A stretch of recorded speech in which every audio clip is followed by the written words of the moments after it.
California faces a $9.2 billion budget deficit.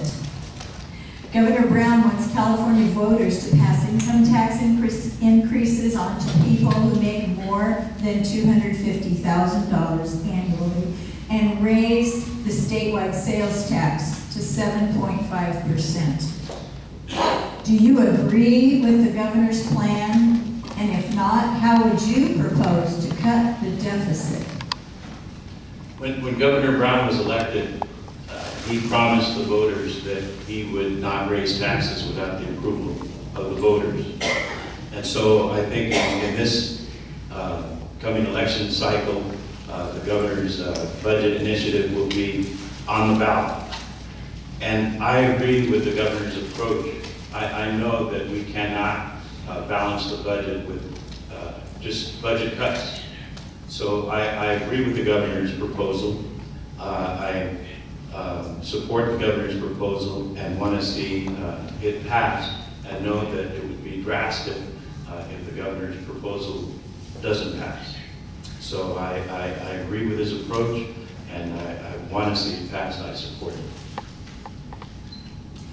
Mr. Beatty?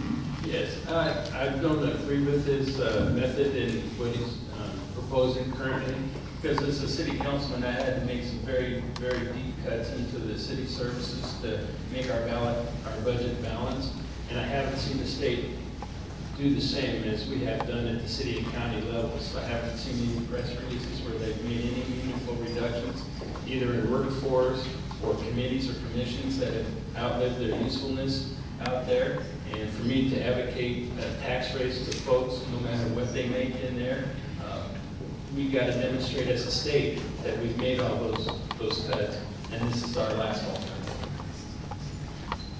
Mr. DeLeon?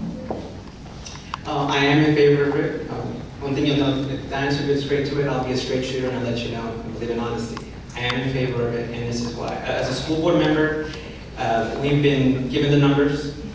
Every school district has. I'm not sure if you've all heard, they're already letting go of many teachers. Why? Because we know that we need that contingency language there, because if this doesn't pass, most of that, because education is such a large portion of the state budget, it'll come through education.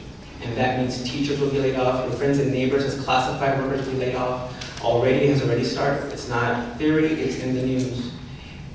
Now, the LEO has already let us know that it's estimated, they're nonpartisan. This is what I mean by partisanship, is there are accountants who look at this and they give you the straight numbers, it's all public information, that even if it does pass, this ballot initiative will not reach the 9.2 billion budget gap, which actually is considered to be larger now.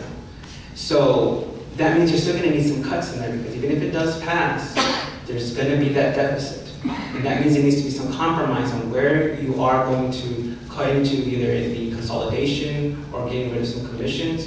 Because even if it does pass, the hard work needs to be done. And I think the governor has mentioned that there isn't the political will to do the necessary cuts, that even if this does pass, and it does have to happen.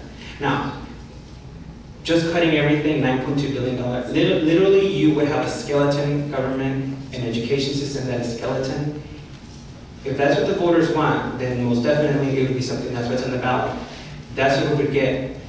California would drop to 50th in education funding, if not even less than that. It would be disastrous for our future, for jobs. It cannot happen. But we do need a permanent solution. That means this needs to pass, and at the same time, we also need to start cutting back on our expenses, because it will not fix the problem in the coming years.